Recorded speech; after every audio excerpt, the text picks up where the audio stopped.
Subscribe to our YouTube channel and press the bell icon to get the latest updates. So many of you have been writing warm notes, wishing me quick recovery, and also reminding me how you are missing Cut the Clutter, national interest, etc.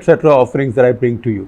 So, first of all, let me say that I am extremely grateful to all of you, and second, also that this sentiment is fully reciprocated because I've been missing you all also greatly. Nobody likes to be sick, but if it's sickness that takes you away from the one thing you love to do, then it's a double regret. So I'm gathering the courage now, basically testing out my throat to see if it lasts out, because as I said, along with that silly dengue, I also got hit by an opportunistic throat infection. So it takes some time recovering, but I am coming back to you today with Cut the Clutter because I have an interesting insight to give you, to share with you, because something I read up late into the night.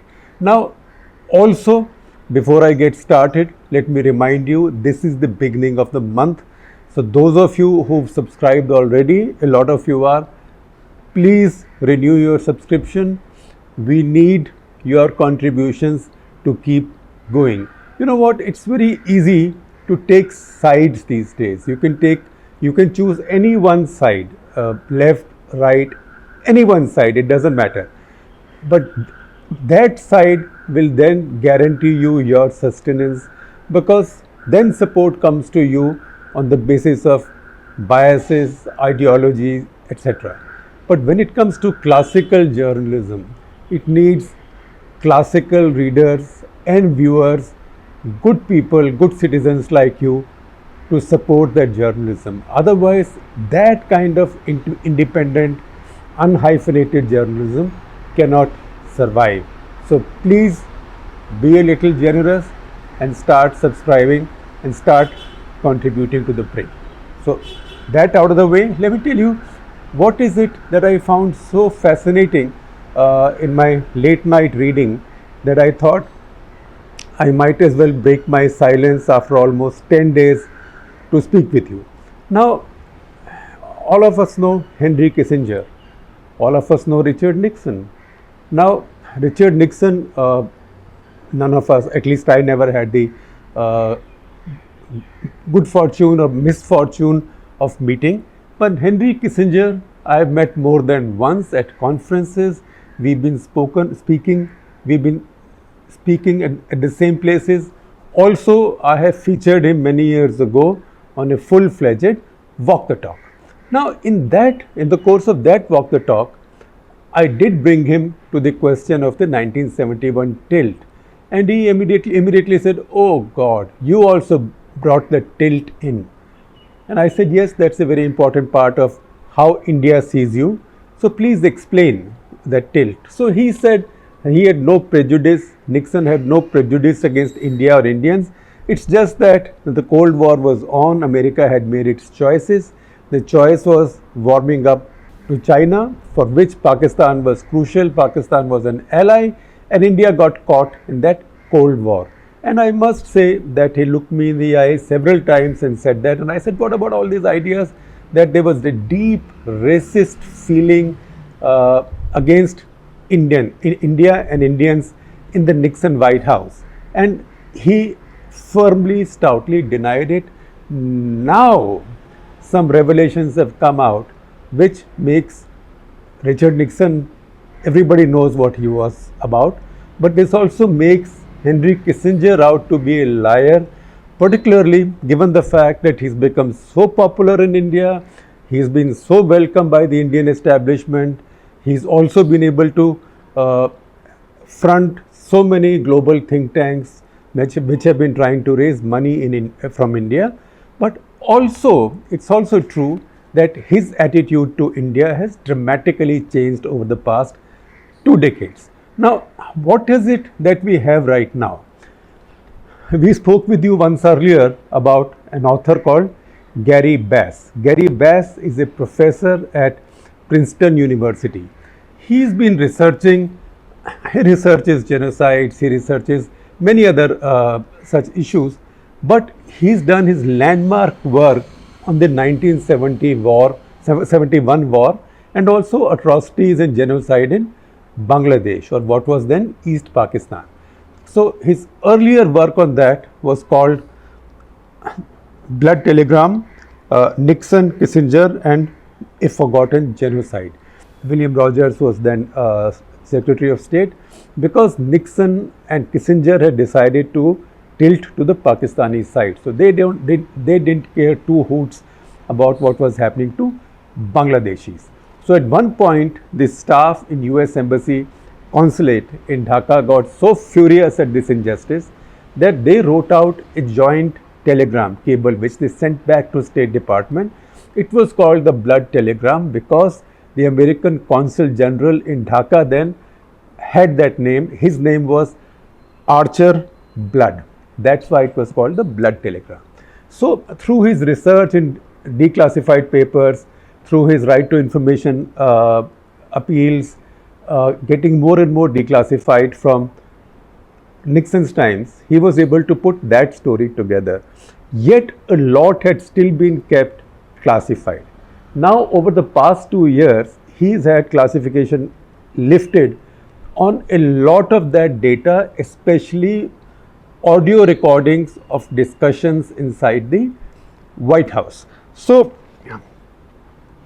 first of all, the Blood Telegram itself was quite explicit. It said our government failed to denounce the suppression of democracy, our government has failed to denounce atrocities, our government has evidenced what many will consider moral bankruptcy. So that was revealed in the first one. What the latest findings that Gary Bass has himself written about in an article in the New York Times, which I am sharing with you. It was published this morning our time. In this article, he shows that this prejudice wasn't just a strategic calculation, that there was a deep set racist and sexual hatred of Indians. Now, when I read sexual, I wondered where this was coming from. But if you read this article and take out some nuggets, which I will share with you, the article's headline, Terrible Cost of Presidential Racism. So now it's evident that Nixon was also driven by racism, and Kissinger on his staff was, first of all, did nothing to discourage him and stop him, and second, some revelations would tell you that he was also party to the same kind of racist bullcrap, and a few of these elements are still to be declassified, and Gary Bass is still pursuing that.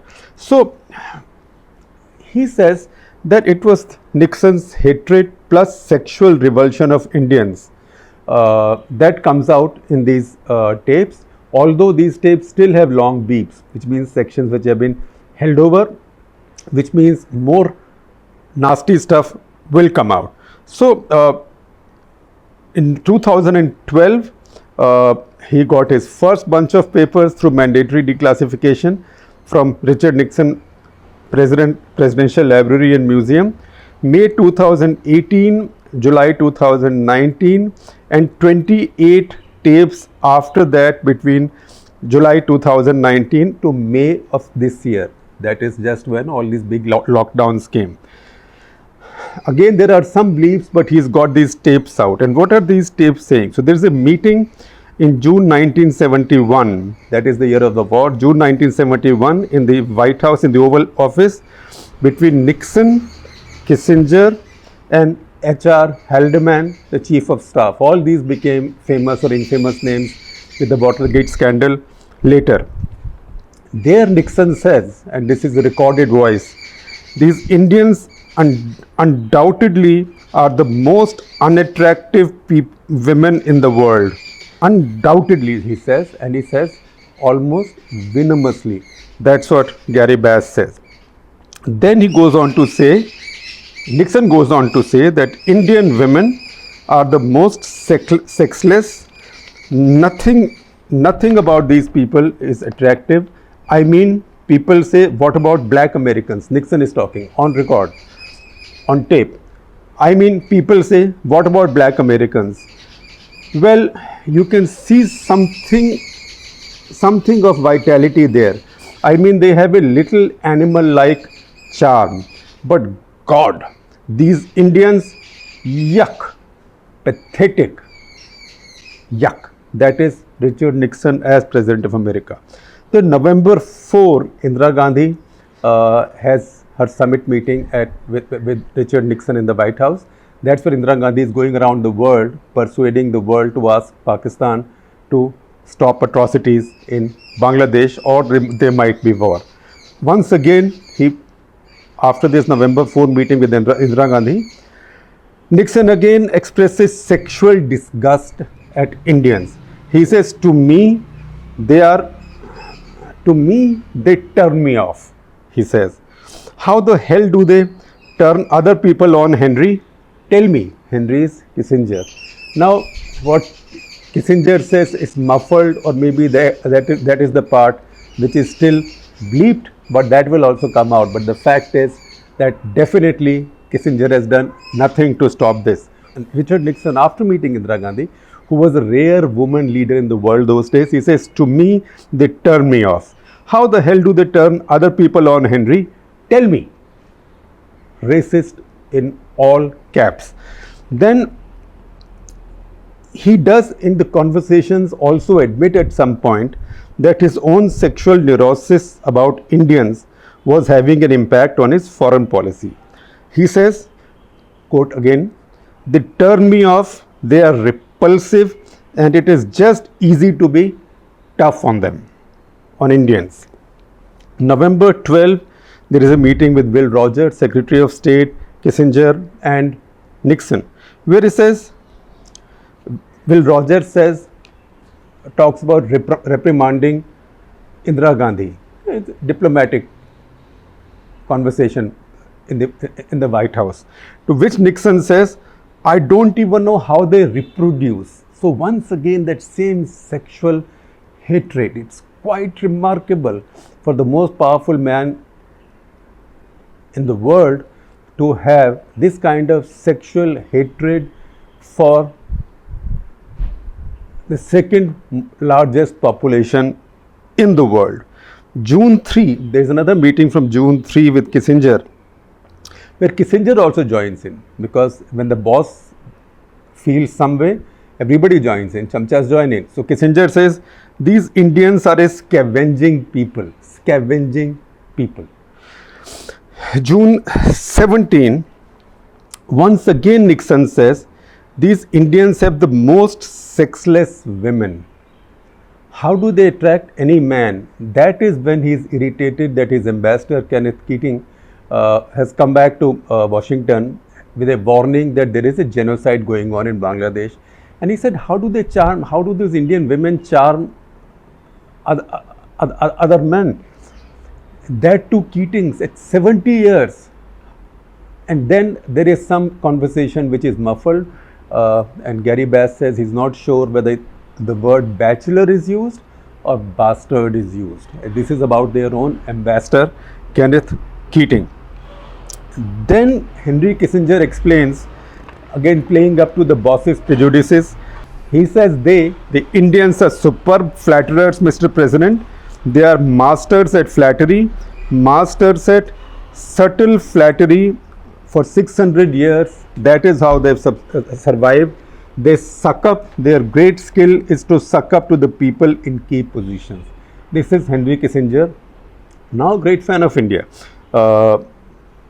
Then August 10, there is another meeting in which Kissinger again is playing up to Nixon and saying Pakistanis are actually decent guys. But once again, racist contempt even for the Pakistanis comes out.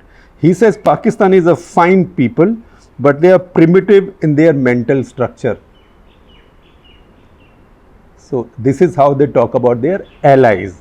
Pure racism. Pakistanis are fine people, but just primitive in their mental structure. They just do not have the subtlety of the Indians. Now, Gary Bass says that he's still after these tapes. He's still fighting to get all those bleeps lifted. And when that happens, maybe we would be forced to see Henry Kissinger also in a very different light. And all the pretense that he's made, people change in life, that's true. People change in life. People's strategic outlook changes. Somebody can be anti-India one day, pro-India tomorrow, depending on how it works for their country. That is fine. But these conversations tell you a deep-seated racism, and oddly, a racism seated really deep in sexual prejudices. This is just Nixon's sexual hatred of Indians, which I think psychiatrists, psychologists should study in times to come.